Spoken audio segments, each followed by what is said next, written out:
आज बुलेटिन में आपका स्वागत है। प्रधानमंत्री नरेंद्र मोदी संसद का शीतकालीन सत्र की शुरुआत होने से पहले मीडिया से मुखातिब हुए हैं। क्या कुछ प्रधानमंत्री नरेंद्र मोदी कह रहे हैं, सीधे रुख करते हैं प्रधानमंत्री नरेंद्र मोदी का। हिंदुस्तान में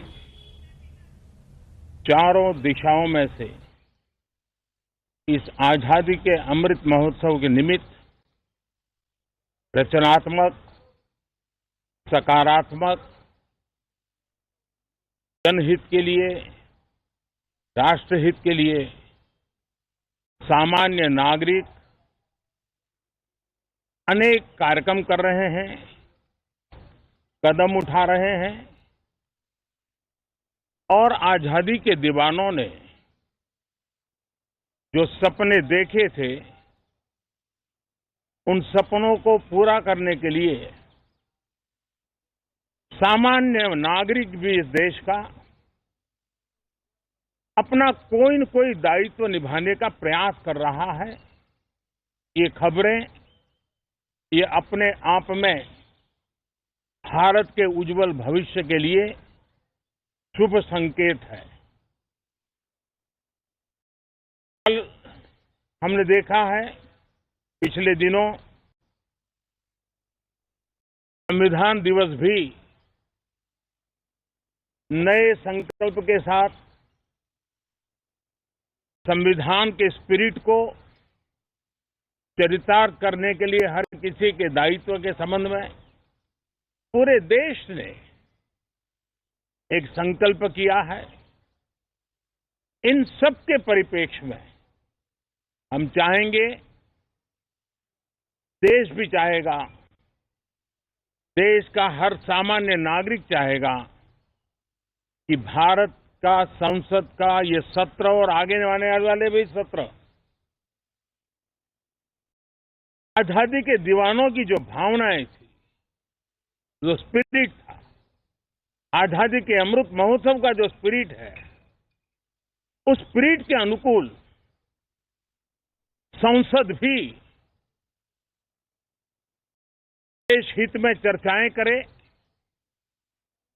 देश की प्रगति के लिए रास्ते खोजे, देश की प्रगति के लिए नए उपाय खोजे और इसके लिए ये सत्र बहुत ही विचारों की समृद्धि वाला, दूरगामी प्रभाव पैदा करने वाले सकारात्मक निर्णयों वाला बने। मैं आशा करता हूं कि भविष्य में संसद को कैसा चलाया, कितना अच्छा कंट्रीब्यूशन किया, उस तराजू पे तोला जाए, न कि किसने कितना जोर लगा करके संसद के सत्र को रोक दिया। ये मानदंड नहीं हो सकता है। मानदंड ये होगा कि संसद में कितने घंटे काम हुआ, कितना सकारात्मक काम हुआ। हम चाहते हैं सरकार हर विषय पर चर्चा करने के लिए तैयार है, खुली चर्चा करने के लिए तैयार है। सरकार हर सवाल का जवाब देने के लिए तैयार है और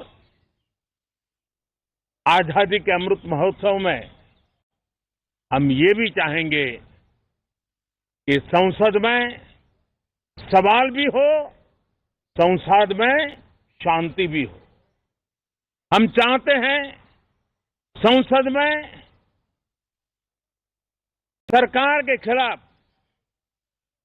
सरकार की नीतियों के खिलाफ जितनी आवाज प्रखर होनी चाहिए हो, लेकिन संसद की गरिमा,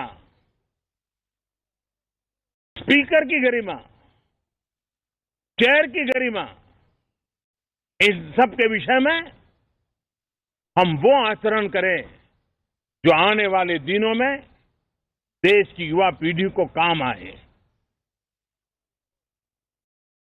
पिछले सत्र के बाद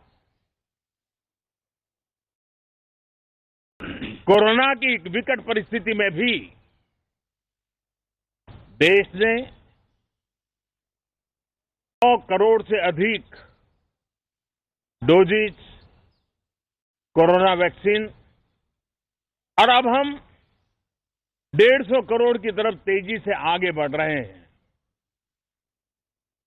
नए वेरिएंट की खबरें भी हमें और सतर्क करती हैं और सजग करती हैं। मैं संसद के सभी साथियों को भी सतर्क रहने के लिए प्रार्थना करता हूं। आप सभी साथियों को भी सतर्क रहने के लिए प्रार्थना करता हूं, क्योंकि आप सबका उत्तम स्वास्थ्य, देशवासियों का उत्तम स्वास्थ्य ऐसी संकट की घड़ी में हमारी प्राथमिकता है। देश के 80 करोड़ से अधिक नागरिकों को इस कोरोना काल के संकट के में और अधिक तकलीफ न हो, इसलिए प्रधानमंत्री गरीब कल्याण योजना से अनाज मुफ्त में देने की योजना चल रही है। अब इसे मार्च 2022 तक समय आगे कर दिया गया है। करीब 2,60,000 करोड़ रुपए की लागत से 80 करोड़ से अधिक देशवासियों को गरीब के घर का चूल्हा जलता रहे, इसकी चिंता की गई है। मैं आशा करता हूं इस सत्र में देश हित के निर्णय हम तेजी से करें, मिलजुल करके करें, सामान्य मानवीय की आशा अपेक्षाओं को पूर्ण करने वाले करें, ऐसी मेरी अपेक्षा है। बहुत बहुत धन्यवाद।